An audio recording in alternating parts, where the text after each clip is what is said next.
श्री राधा कृष्ण भगवान की जय। चातुर्मास 2024 श्रावण मास महात्म्य, ये श्रृंखला का ये 5वां प्रवचन। आज इस वीडियो में हम सुनेंगे श्रावण मास के शुक्रवार के दिन जीवंतिका माता का व्रत कैसे करें, इस व्रत का क्या फल और ये कथा सुनने का क्या फल। तो सबसे पहले भगवान शंकर ने ये कथा के प्रथम श्लोक में ही ये कह दिया कि ये कथा सुनने मात्र से मनुष्य संपूर्ण विपत्तियों से मुक्त हो जाता है।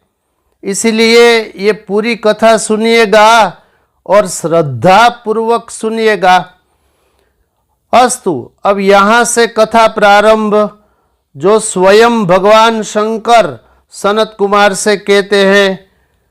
सुनिए, श्रावण मास के जीवंतिका व्रत की कथा। शुक्रवार व्रत, शुक्रवार जीवंतिका व्रत की कथा। भगवान शंकर बोले, हे सनत कुमार, इसके बाद मैं शुक्रवार के व्रत का आख्यान करूंगा, जिसे सुनकर मनुष्य संपूर्ण विपत्तियों से मुक्त हो जाता है। लोग इससे संबंधित एक प्राचीन इतिहास का वर्णन करते हैं। पांड्य वंश में उत्पन्न एक सुशील नाम का राजा था। बहुत प्रयत्न करने पर भी उसे पुत्र प्राप्ति नहीं हुई।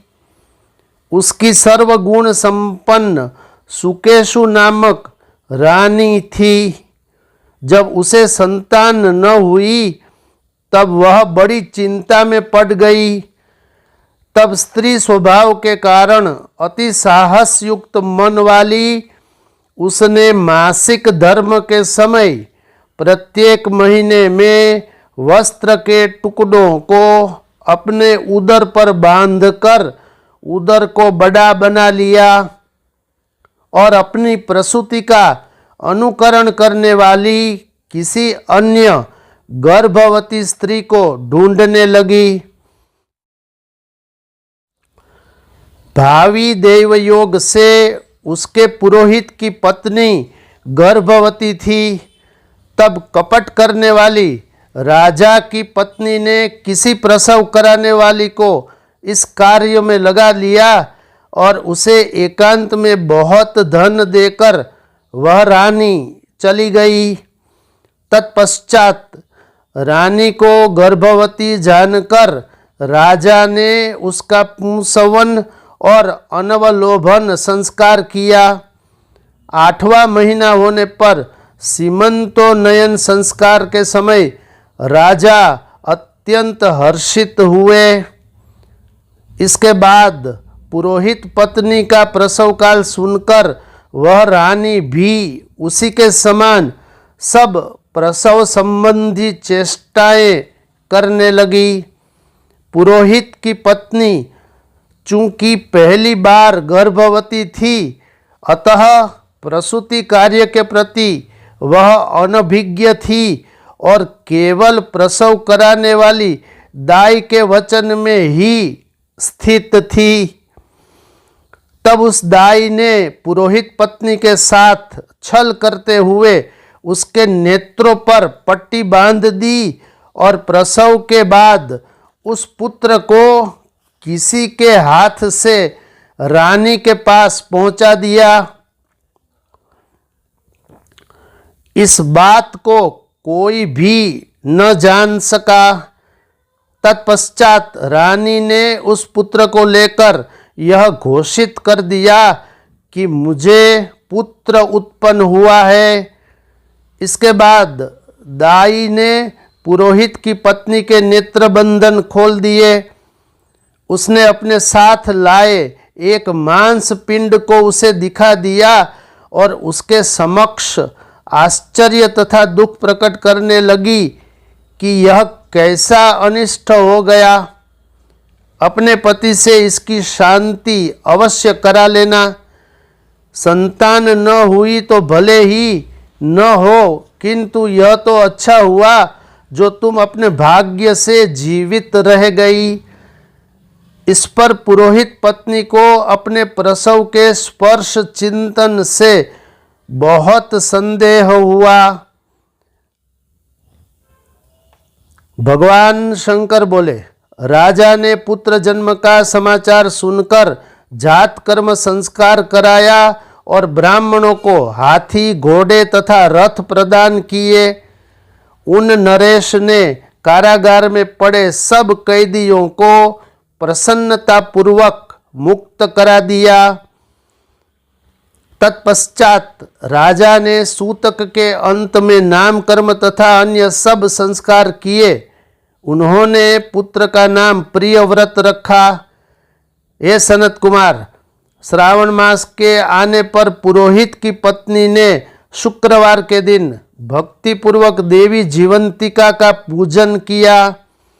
भीत पर बालकों सहित देवी जीवंतिका की मूर्ति का चित्र बनाकर पुष्प तथा माला से उनकी पूजा करके गोधूम की पीठी के बनाए गए 5 दीपक उनके सम्मुख उसने जलाए और स्वयं भी गोधूम चूर्ण का भक्षण किया और उनकी मूर्ति पर चावल फेंका तथा कहा, हे जीवंती माता, हे करुणा करणी, जहाँ भी मेरा पुत्र विद्यमान हो आप उसकी रक्षा करना।